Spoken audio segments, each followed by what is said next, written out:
হাসির রাজা, জ্ঞানের রাজা, রসিক রাজা। মানে আমি তোমায় সকাল সকাল কোন অলক্ষণে কথা বললাম রানী? আমি তো কিছুই বুঝতে পারছি না। বললেন না, অলক্ষণে কথা বললেন না।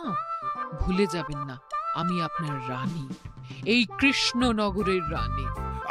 আমি তো তোমায় একটু কোনো কথা নয়, হ্যাঁ? নিজের কাজ নিজে করুন, বুঝলেন? অন্দরমহলে আমার অনেক কাজ আছে। নিজের কাজ নিজে করব? আমি তোমার স্বামী, আমি তোমার কাছে এইটুকু আবদার করতে পারি না? হ্যাঁ,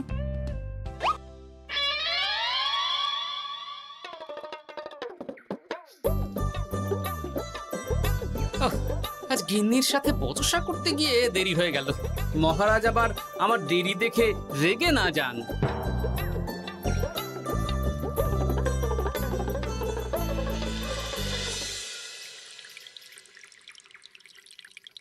হ্যাঁ, তুমি কথাটা খুব একটা মন্দ বলনি মন্ত্রী। এতে রাজ্যবাসীরও উপকার হবে আর রাজকোষেরও খুব একটা চাপ পড়বে না। তাহলে মহারাজ সব ঘরে ঘরে এই বার্তা পৌঁছে দিই। কি এত বড় সাহস তোমার? আমার মুখে মুখে কথা বলছো? যাও, বেরিয়ে যাও বলছি আমার চোখের সামনে থেকে। তোমায় আর দেখতে চাই না। আমি আবার কি বললাম মহারাজ? কি বললে মানে? কি বলতে বাকি রাখলে শুনি? বলছিলাম কি, অপরাধ নেবেন না মহারাজ, সেনাপতি তো। চুপ, একদম চুপ। আমি মরছি নিজের জ্বালায় আর তুমি ওই ভুল ভাল বলে আমার মাথা বিগড়ে দিতে চাইছো? মহারাজ রেগে আগুন, এই ছিলেন ঠান্ডা, এই তো মুখে হাসি ছিল, এখন হাতে ডান্ডা। কি বললে কবি? তুমি আমায় অপমান করলে? যাও, এক্ষুনি তোমরা সবাই দূর হয়ে যাও আমার সামনে থেকে। কাউকে চাই না আমি। এই মুহূর্তে রাজসভা আমি শূন্য দেখতে চাই, না হলে আজ সব কটার গর্দান নেব আমি। যাও বলছি।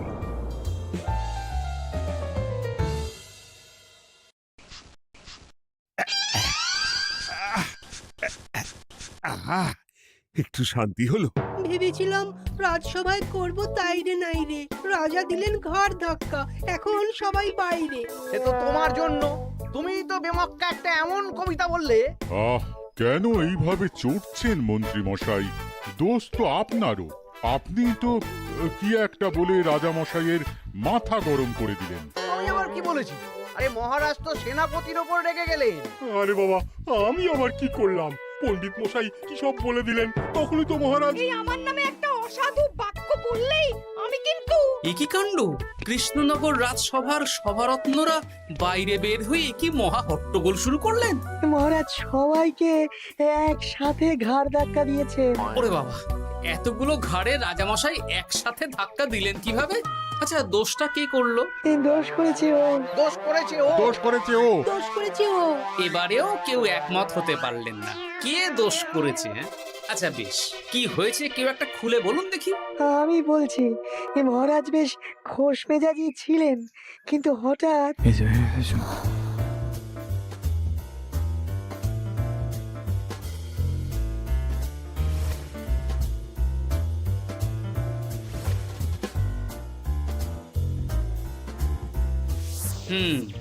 এই কাণ্ড! এ তো ভারী অদ্ভুত রোগ মনে হচ্ছে। মহারাজের আচমকা মাথায় রক্ত চড়ে গেল নাকি? হ্যাঁ, মহারাজ আপনাদের রাজসভায় ডেকেছেন। ওরে বাবা না, যাব না গো আমি, আমার কাছে আমার প্রাণ সবচেয়ে দামি। আমিও যাব না, নির্ঘাত মহারাজ গর্দান নিতেই ডাকছেন। আমিও যাব না গোপাল, আমারও প্রাণের বড় মায়া। আচ্ছা, এটা কি কোনো কথা হলো? হ্যাঁ, প্রাণের মায়া কার নেই বলুন তো? আর মহারাজ যে গর্দান নিতেই ডাকছেন তার কি কোনো মানে আছে? অন্য কারণও তো হতে পারে। তুমি কি করে বুঝলে? হ্যাঁ, বুঝতে পারিনি, তবে আন্দাজ করেছি। তোমাদের কথাতেই শুনলাম মহারাজ খোশ মেজাজেই ছিলেন, সহসা রেগে গেছেন। আবার যে সহসা খোশ মেজাজেই ফেরেননি, তাই কি বলা যায়? এটা তুমি বলনি তো বন্ধু, চলো সবে ফিরিয়ে আনি রাজসভার ছন্দ। আরে গোপাল, এসো এসো এসো। তা এত দেরি করলে কেন? বাকিরা কোথায়? তারা আসছেন মহারাজ, আপনি তাদের ডেকেছেন। তাদের ঘাড়ে কটা মাথা যে তারা আসবেন না। কিন্তু মহারাজ, আমি অন্য কথা ভাবছি। কি কথা গোপাল? আপনি নাকি সভায় আজ হঠাৎ সবার উপরে রেগে গিয়ে তাদের সভা থেকে বের করে দিয়েছেন মহারাজ। এ কি সত্যি মহারাজ? আরে না না গোপাল, মোটেও না। বলতে পারো আমি সবার সাথে একযোগে একটা রসিকতা করছিলাম। আমি দেখছিলাম সবাই আমার রসিকতা কেমন বুঝতে পারে। তাই নাকি? আসলে তুমি ছিলে না বলেই এরা কেউ আমার রসিকতা ধরতে পারেনি। এ কি সত্যি মহারাজ? আপনি সত্যি আমাদের উপর কোনো রাগ করেননি? হুম, এ কি, এই সব কিছুই আপনার রসিকতা ছিল?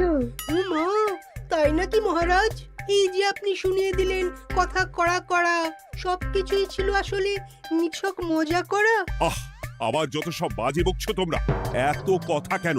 তোমরা কেউ আসলে মহারাজ কৃষ্ণচন্দ্রের রাজসভার যোগ্য নও। যাও যাও, দূর হয়ে যাও। কিন্তু মহারাজ এই যে আপনি বললেন। আহ, তুমি সবার আগে যাও তো। তুমি হলে সব নষ্টের গোড়া। যাও বলছি, আমার আর ভালো লাগছে না। যাও। জব বাবা।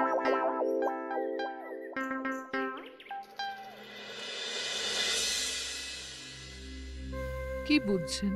না না না, আমি তো সবই ঠিক দেখছি রানীমা। হ্যাঁ, এটা ঠিক যে নারীর গতি কিঞ্চিত চঞ্চল বটে, তবে তা তো হতেই পারে। বাকি সবটাই ঠিকই আছে। তাহলে এমন হচ্ছে কেন? মহারাজ এইভাবে যখন তখন রেগে যাচ্ছেন কেন? আজ শুনলাম আপনাদের সভা থেকে দুবার বের করে দিয়েছেন, আবার ফিরিয়ে এনেছেন। হুম হুম হুম। আমি ওষুধ পাঠিয়ে দিচ্ছি, আর মহারাজের কিঞ্চিত বিশ্রামের দরকার।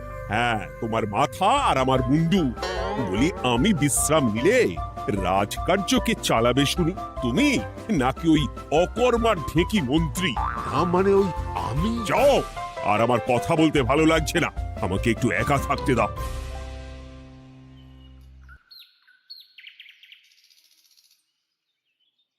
ব্যাপারটা কি বুঝলে গোপাল? রাজবৈদ্য তো মহারাজকে দেখতে রাজবাড়িতে গেছেন। কি মনে হয়? গতকালও আমি যখন বাগানে গেলাম,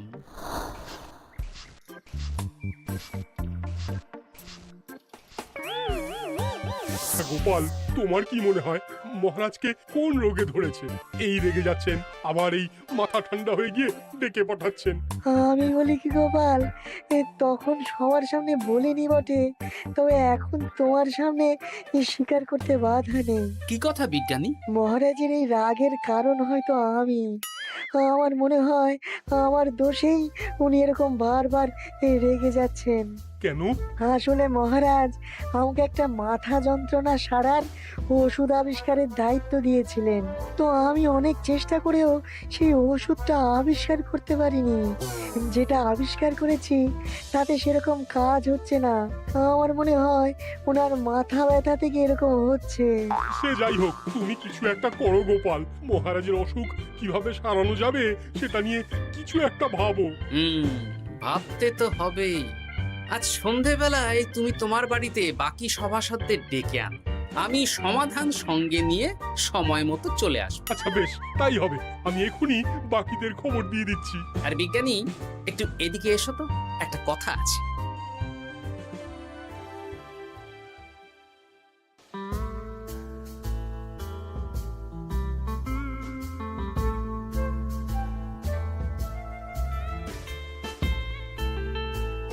গো, বলি এইভাবে ঘুরলে কি মহারাজের ব্যামো সেরে যাবে? তা সারবে না।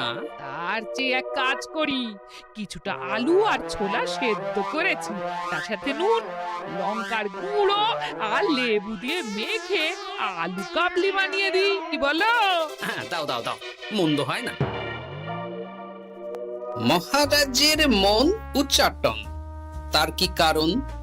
মাঝে মাঝে আসছেন আর মহারাজ রেগে আগুন হয়ে যাচ্ছেন, আবার যেই সে ব্যামো ঠিক হয়ে যাচ্ছে মহারাজ সেই আগের মতন। তার উপর আবার সভাসদেরা মনে করছে তাদেরও কোনো দোষ আছে। তাহলে দুয়ে দুয়ে চার করতে হবে, কিন্তু কিভাবে কিভাবে কিভাবে? এই নাও। আলু কাবলি খেয়ে পেট ঠান্ডা করে নাও দেখি। হ্যাঁ, বেশ কিছুদিন আগে বিজ্ঞানী লেবুর রসের জাদুর কথাই তো বলছিল। আচ্ছা গিন্নি, তুমি তোমার বিয়ের সময় তোমার বাবার মুদির দোকানের একটা কাঠের ছোট বাক্স পেয়েছিলে না, যাতে শ্বশুর মশাই মোহর রাখতেন? উমা, সে বাক্স তো ঝুলকালি মেখে আছে গো, তা দিয়ে তোমার কি হবে? ঝুলকালি লেগেছে? বাবা বাবা বাবা, তাতে তো আমার কাজ আরো ভালো হবে। যাও যাও যাও, নিয়ে এসো দেখি। আমি ততক্ষণে বেশ খানিকটা অদৃশ্য কালি বানিয়ে ফেলি। না না, আমি তো বলছি মহারাজের কোনো রোগ নেই, সামান্য উদ্বেগ ছাড়া আর কোনো সমস্যাই নেই মহারাজের। তাহলে মহারাজ আমাদের এই তুর্কি নাচন কেন নাচাচ্ছেন শুনি, মস্করা করে? তাই তো উত্তর জানা চাই তো। আর এই যে এত জরুরি তলব পাঠিয়ে গোপাল আমাদের ডেকে পাঠালো, তার তো টিকিরও দেখা নেই। গোপাল কি করবে শুনি? যে রোগ আদপেই নেই সেই রোগ কিনা ওই গোপাল ছাড়াবে? আমার তো বিশ্বাসই হয় না। বিশ্বাসে মিলায় বস্তু, তর্কে বহু দূর, তাই না মন্ত্রী মশাই? পেলে গোপাল, মহারাজের রোগ সারাবার কোনো উপায় পেলে? আচ্ছা গোপাল, রাজবৈদ্য বলেছেন মহারাজের কোনোই অসুখ নেই, তা তুমি কি সারাবে শুনি?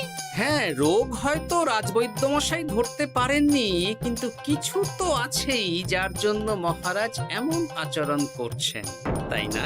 তা তুমি বলো না মহারাজ এমন কেন করছেন, আর কি তার সমাধান? এক এক করে বলি। আমি ভেবে দেখলাম এর জন্য আমরাই দায়ী। বলো কি? আমরা সবাই কোনো না কোনো সময়ই মহারাজের রাগের কারণ হয়েছি, তাকে আঘাত দিয়েছি, বিষণ্ণ করেছি। ইচ্ছে করে করিনি হয়তো, কিন্তু করেছি। আর মহারাজ সেই সব কথা বুকে চাপা দিয়ে রেখেছেন। তুমি বলতে চাইছো অতীতে সেই সব ভুলের কারণেই মহারাজ এমন করছেন? আমার তো তাই মনে হয় সেনাপতি। আচ্ছা আচ্ছা, তর্কের খাতিরে যদি তাই ধরে নি, তাহলে এখন আমাদের কি করণীয়? আমরা তো কাল যন্ত্রে চেপে অতীতে ফিরে যেতে পারবো না যে সেই সব ভুলগুলো শুধরে দেব। তা হয়তো হবে না, কিন্তু কিংকর্তব্য বিমূঢ় বাবার আদেশ যদি মানি, তাহলে এই সমস্যার সমাধান সম্ভব মন্ত্রী মশাই। কি বললে? ত্রিকালজ্ঞ বাবা কিংকর্তব্য বিমূঢ়, সে আবার কি গোপাল? আছেন একজন জ্ঞানী ব্যক্তি, আমার খুব পরিচিত। তার দেওয়া একটা উপদেশ আমার জানা আছে। আমার বিশ্বাস তাতে মহারাজের এই সমস্যার সমাধান হয়ে যাবে। কি করে শুনি? এই কালি হলো অদৃশ্য কালি। কলম দিয়ে অদৃশ্য কালিতে কাগজের উপর লিখতে হবে। কি লিখতে হবে? লিখতে হবে যে মহারাজের সাথে অতি সাম্প্রতিক কালে আমরা যা যা অন্যায় করেছি তাই লিখতে হবে। কোনো মিথ্যে কথা লেখা যাবে না। তবে চিন্তা নেই, অদৃশ্য কালি, ফলে কেউ কারো লেখা পড়তে পারবে না। এইবার এই কাগজ ভাঁজ করে ফেলে দিতে হবে এই বাক্সে। বাক্সে তালা, তার চাবি থাকবে মন্ত্রী মশাইয়ের কাছে। আবার আমার কাছে কেন? পরে যাতে কোনো সন্দেহ না করেন, যা সন্দেহবাতিক মৌন আপনার। বললে এইবার এই বাক্স সারা রাত নদীর ধারে বটতলায় পড়ে থাকবে, চাঁদের আলো পান করবে। তারপর সকালে আমরা সবার সামনে এই বাক্স ফেলে দেব নদীর জলে। সবার অন্যায় সারা রাত চাঁদের আলো পান করে শুদ্ধ হয়ে ভেসে যাবে নদীর জলে। ব্যাস ব্যাস, আমরা সবাই পাপ মুক্ত হয়ে যাব। একদম সবাই শুদ্ধ হয়ে যাব, আর মহারাজের ব্যামো সেরে যাবে। কিন্তু তুমি কোনো চালাকি করছো না তো গোপাল? অদৃশ্য কালিতে লেখার সাথে আমি আর কোন চালাকি করব মন্ত্রী মশাই? দেখুন, আমি একটা কাগজে লিখছি। কি কিছু বোঝা যাচ্ছে? সত্যি তো কিছু বোঝা যাচ্ছে না যে আদৌ কিছু লেখা হয়েছে কি হয়নি। তাহলে লেখা শুরু করা যাক। এক এক করে লিখুন আর কাগজ ভাঁজ করে বাক্সে ভরে দিন। আর হ্যাঁ, একদম মিথ্যে কথা লিখবেন না, তাহলে কিন্তু লেখাগুলো অদৃশ্য থাকবে না, ফুটে উঠবে। আচ্ছা গোপাল, বুঝেছি। কলম কালি মন, লেখে 3 জন। মিথ্যে কথা লিখে দিলেই ঘটবে অঘটন। আমি বাক্সটা নদীর পাড়ে সঠিক জায়গায় রেখে আসবো। তারপর কাল সকালে সবাই মিলে এই বাক্স ফেলে দেব নদীর জলে। ঠিক আছে?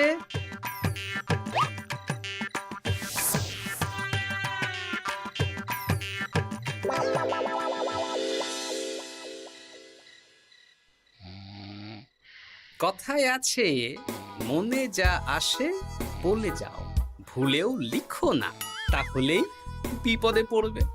এদিকে কেমন সবাই নিজের নিজের দোষ লিখে বাক্সে ফেলে দিয়েছে। ভাগ্যিস আমি সবার লেখা কাগজগুলো রাতের অন্ধকারে বের করে আনলাম।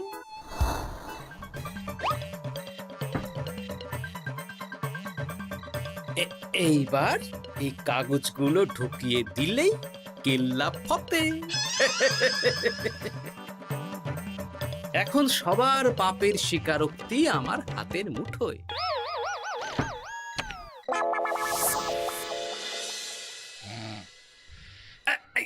আরে, ও মা গো, ও বাবা গো, বলি নাক ডেকে তো ঘুমোচ্ছ, আর পিঠটা একটু চুলকিয়ে দাও দেখি।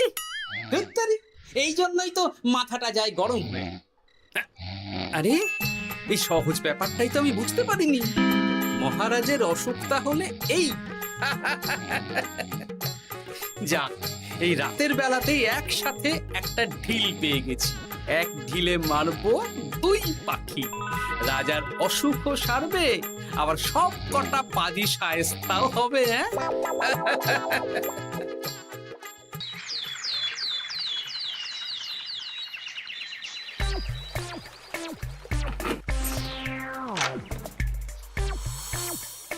কি এইবার শান্তি হয়েছে তো মন্ত্রী মশাই? যেমন অদৃশ্য লেখা ছিল সেরকমই আছে তো? কিন্তু এতে কি মহারাজের রোগ সেরে যাবে? যাবে না মানে?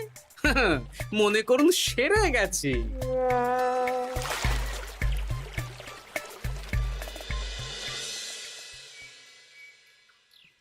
তাহলে আজকে সভার কাজ শুরু করা যাক।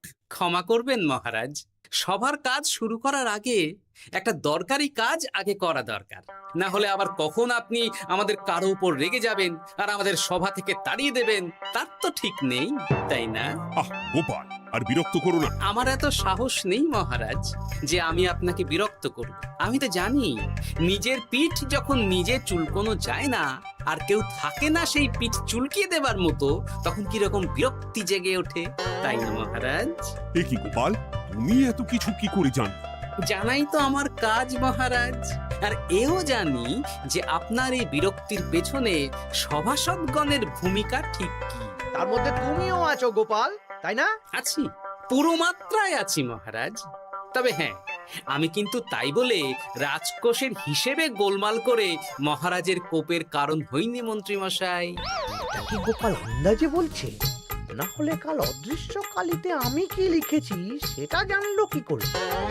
এই, আমি যা লিখেছি সেটাও কি গোপাল পড়ে ফেলেছে নাকি?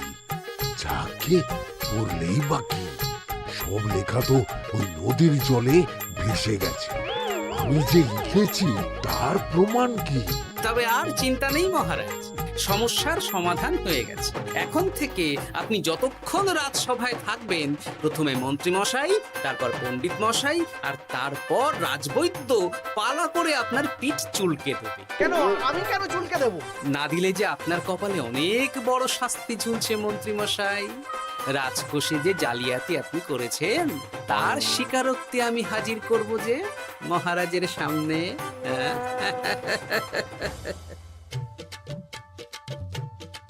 এই নিন মহারাজ, মন্ত্রী মশাইয়ের পাপের স্বীকারোক্তি।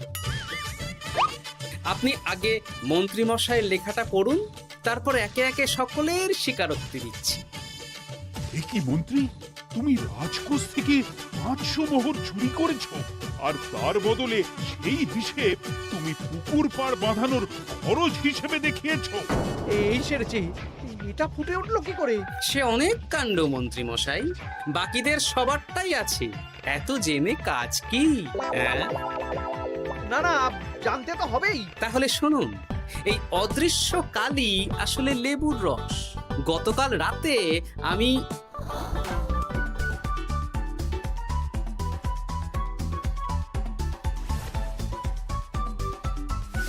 এবার লেবুর রসে অদৃশ্য লেখা কেন বা কিভাবে ফুটে উঠলো সেটা বিজ্ঞানী বোঝাবে।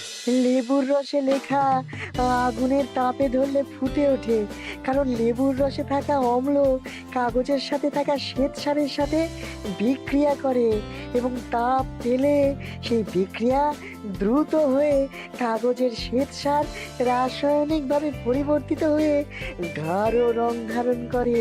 অনেক দিন আগে বিজ্ঞানীর কাছে ব্যাপারটা জেনেছিলাম, আজ কাজে করে দেখালাম। এবার মন্ত্রী মশাই দেখুন, মহারাজের সেবা করা ভালো না তার বদলে চাবুক খাওয়া ভালো।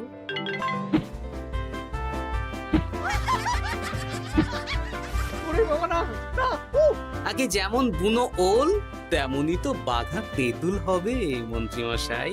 যা, রাজা মশাইয়ের মেজাজ আবার বিগড়ে যাওয়ার আগেই কাজ শুরু করে দিন ও বাকিদেরকে সেবা করার সুযোগ করে দিন।